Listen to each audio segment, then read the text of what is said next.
कोटपुर धार जिले पुलिस की सहयोग क्या है सबको?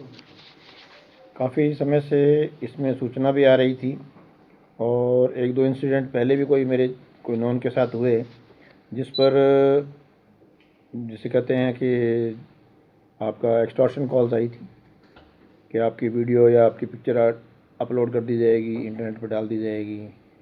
तो जब वो आईपी एड्रेस देखा गया तो कंबोडिया का आया। तो मेरी सबसे बैठ के बात हुई, मैंने कहा भाई ये अपने एरिया में भी सुनने में आया है कि कुछ लड़के बाहर जा रहे हैं, तो एक बार इसको वर्कआउट तो करो कि जा कहाँ रहे हैं। जिस पर कुछ संदिग्ध लोगों के हमने जो है आईपी एड्रेस और उनकी जब हमने कॉल डिटेल्स वगैरह निकाली तो काफ़ी की कंबोडिया लोकेशन शो कर रही थी, जिस पर इस पर और गहनता से जांच करके, क्योंकि आपको पता है कि ये एक एक्सटॉर्शन सेंटर्स, कॉल सेंटर्स बाहर चल रहे हैं और काफ़ी लोगों को बरगला कर यहाँ से बाहर ले जाया जा रहा है, जिस पर ऑपरेशन साइबर मुक्ति नाम देते हुए एक कंप्लीट टीम को लगाया ताकि इस से जो युवा हैं उनको या जो लोग थ्रेटनिंग हो रही है उनको निजात दिलाई जा सके। इस टीम में ज़िले के 15 थानों की कुल 25 और टीमों में 100 से अधिक पुलिसकर्मियों की संयुक्त कार्रवाई रही। एक साथ होमवर्क करके सबको एक साथ पूछताछ के लिए, इन्वेस्टिगेशन के लिए, डॉक्यूमेंट वेरिफिकेशन के लिए थाने बुलाया गया। कंबोडिया से संचालित चाइनीज साइबर गिरोह द्वारा डिजिटल अरेस्ट, फेक वेबसाइट या इन्वेस्टमेंट फ्रॉड के जरिए भारतीय नागरिकों से हज़ारों करोड़ों की ठगी हर साल होती है। टेलीग्राम, व्हाट्सएप, फेसबुक, इंस्टाग्राम के माध्यम से शेयर मार्केट के नाम पर असली ऐप से मिलते जुलते फेक ट्रेडिंग ऐप भी बनाकर उसमें आपको जोड़ लेते हैं और बाद में आपको अप्स दिखाते हैं। बाद में जब आप अपना पैसा निकालने लगते हो तो वो आपको आउट कर देते हैं। तो ये कंबोडिया स्थित सेंटरों से भी अपने आप को सीबीआई, ईडी, कस्टम के अधिकारी बनाकर भारतीयों को डिजिटल अरेस्ट और जो है कई साइबर फ्रॉड्स का निशाना बनाया जाता है। इसमें जो मुख्य दलाल जो हमारे हत्थे लगा वो है सुरेश सैन, निवासी रामनगर बानसूर का, जिसको कि गिरफ्तार किया गया है।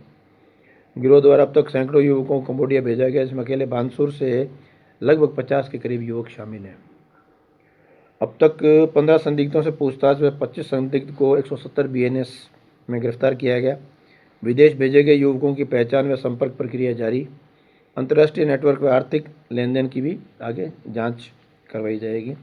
ये पूरा अभियान श्रीमान हमारे रेंज एडीजी साहब के निर्देशन में और मेरी टीम के द्वारा एडिशनल एसपी नाजिम अली जी और सीओ राजेंद्र, सीओ बानसूर मेगा जी और वह ऑल एसएचओस। तो इसमें जो पूछताछ से सामने आया कि इलाका थाना बानसूर, कोटकासे, मुंडा और अन्य क्षेत्रों से कई लोग कंबोडिया में रहकर फ्रॉड कर रहे हैं। कर क्या रहे हैं, उनसे करवाया जा रहा है, वहाँ उनको रखा जा रहा है। एक तरह वो भी वहाँ कहीं ना कहीं पहले तो था, लेकिन अब कुछ सिस्टम उन्होंने भी चेंज किया है। मुख्य अभियुक्त सुरेश सैन पुत्र श्री रामदयाल सैन को जो है मुकदमा 2/26 दर्ज किया गया, धारा 316/2, 318/4, 351/2 बीएनएस, 66 DIT एक्ट में मुकदमा दर्ज। इसका जब हमने पता किया तो इसका पूर्व में एक रिकॉर्ड ये cyber crime police Lucknow east के द्वारा भी ये अरेस्ट इसके खिलाफ मुकदमा दर्ज हो चुका है। तो ये जो इनकी मॉडस ऑपरेंडी है वो ये है कि यहाँ से लड़के को जो है फर्जी पासपोर्ट वीज़ा बनाकर यहाँ से भेजते हैं, लाओस, थाईलैंड और इनके थ्रू ले जाकर कंबोडिया ले जाते हैं। कंबोडिया ले जाकर इनको 15 दिन की वहाँ पर ट्रेनिंग दी जाती है कि कैसे आप कस्टमर से बात करोगे, कैसे उसको जो है धमकाओगे, कैसे उसको प्रलोभन दोगे। और वहाँ पर ये सेंटरों में लगा दिया जाता है और जैसे मैंने पहले बताया अधिकारी बनते हैं, कोई ईडी का, कोई सीबीआई का, कोई किसी तरह का। और अब तक जो इनसे जो पूछताछ में बात आई है, लगभग भारत, पाकिस्तान, नेपाल और बांग्लादेश के लगभग 1000-2000 युवक युवतियाँ वहाँ काम कर रही हैं। इनको 1000 रुपये अमेरिकी डॉलर जो है मासिक वेतन का इंसेंटिव दिया जाता है और एक्स्ट्रा कोई काम करते हैं उसका भी इंसेंटिव दिया जाता है। लेकिन वो रखते क्योंकि हिंदी भाषी हैं, क्योंकि यहाँ की भाषा में काम साउथ वालों के लिए, साउथ इंडियंस को रखते हैं, तो वो लोकल डायलेक्ट वाले लोगों को ही वहाँ पर रख कर काम करवा रहे हैं। तो ये एक बहुत बड़ा नेटवर्क चल रहा है। क्योंकि साइबर अपने आप में अवेयरनेस का काम है, तो मेरी आपके माध्यम से कोटपुतली के वासियों से अपील है कि विदेशी नौकरी वाले किसी भी एजेंट पर बिना सत्यापन के भरोसा ना करें। Passport, visa, company offer letter व वर्क परमिट की अनिवार्य जांच करवा लें। बिना लाइसेंसी एजेंट के माध्यम से विदेश जाने से बचें। किसी भी संदिग्ध एजेंट या ऑफर की तुरंत पुलिस को सूचना दें। अगर कोई धोखाधड़ी हो जाती है तो सूरत में तुरंत 1930 पर या नज़दीकी थाने में संपर्क करें। कंबोडिया, लाओस, वियतनाम, म्यांमार आदि देशों में जाने वाले युवा अतिरिक्त सावधानी बरतें। जिला पुलिस की फर्जी एजेंट या गलत तरीके से विदेश जाकर साइबर फ्रॉड करने वालों के खिलाफ हमारी निरंतर कार्रवाई जारी रहेगी। युवाओं से भी अपील है, विदेशी नौकरी के नाम पर लालच में ना आए और पहले एजेंट, नौकरी व दस्तावेजों का सत्यापन अवश्य करवाएं। तो सर अभी तक इनसे कोई राशि कोई बरामद हुई या कोई सीज करवाई हो, ऐसा कोई टारगेट आया हो अपने सामने? नहीं, राशि तो एग्जैक्ट ही है ना कि सारा कंडक्ट वहीं से हो रहा है। जी यहाँ से तो आपने अपने, हमारा तो मेन मकसद ये है कि कर तो इंडिया में रहे हैं पूरे में, जी जी। लेकिन अपने यहाँ के युवक दिग्भ्रमित होके बाहर चले गए। उनके घर वालों को बुलाकर उनको हमने समझाइश की है कि भाई आपके बच्चे वहाँ पर इन कामों में लिप्त हैं और इतने लोगों के जो है पासपोर्ट और वीज़ा इन्होंने बनवा रखे हैं।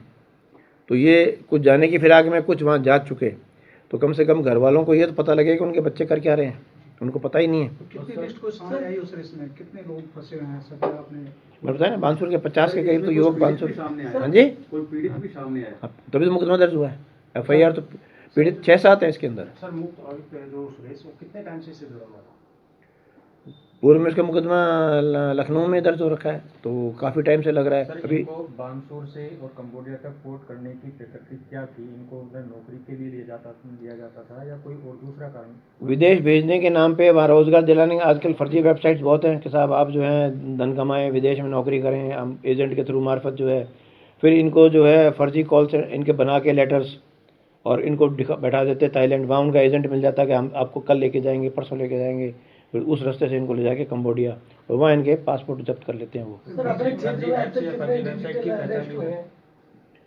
इसमें बताया ना मैंने कि इसमें जो है हमने कुल जो पूछताछ की है वो तो 15 संदिग्धों से पूछताछ की और 25 संदिग्ध 170 BNS में गिरफ्तार किए हैं। बाकी मुकदमे में तो इसको साइन कोई लिया है अभी।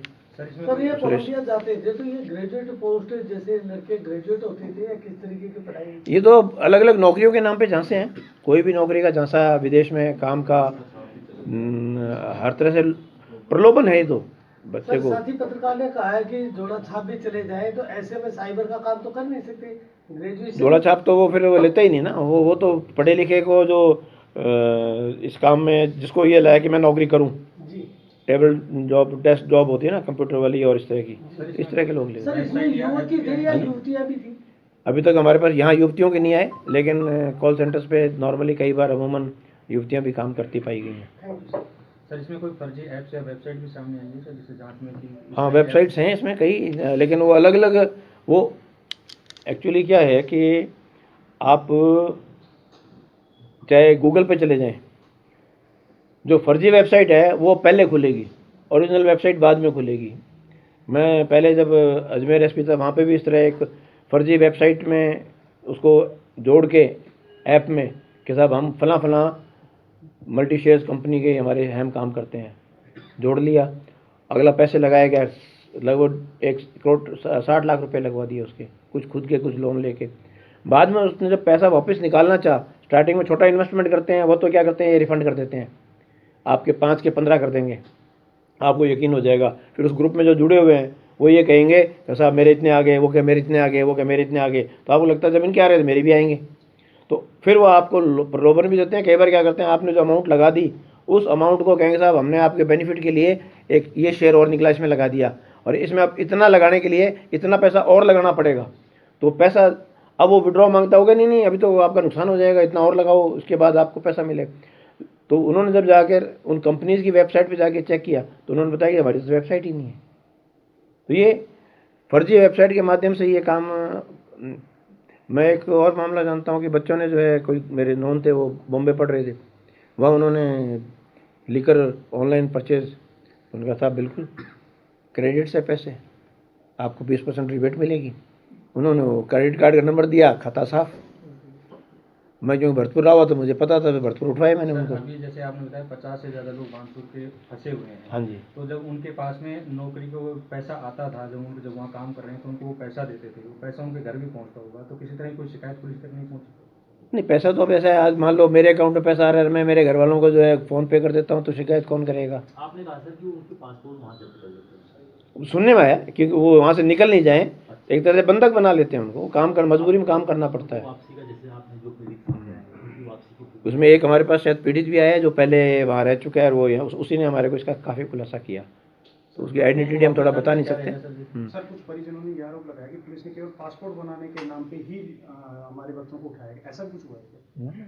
हम तो पासपोर्ट के नाम पे ही तो उनको लाए कि पासपोर्ट आपके यहाँ तो दिखाइए हमारे को, और पासपोर्ट बने हुए हैं उनके, फर्जी बने हुए हैं, वीज़ा फर्जी बना के उन पासपोर्ट पे उनको भेजना चाह रहे हैं, वो उनको आगाह करना चाहते हैं। सर, जिस तरीके से आपने यहाँ तक पहुँचे हो तो आपने बताया $1,000 यानी कि 80,000 रुपये महीना कमाते थे, तो उनकी फैमिली बैकग्राउंड भी इस तरीके का दिखा कुछ? आप वो अब जांच पड़ताल करेंगे, उनका लाइफस्टाइल कैसा है, कितना पैसा वहाँ से इनको जो बताते हैं कि इतना पैसा दे रहे हैं, इनफैक्ट यहाँ कितना पहुँच रहा है उसको भी चेक करना ज़रूरी है। Thank you.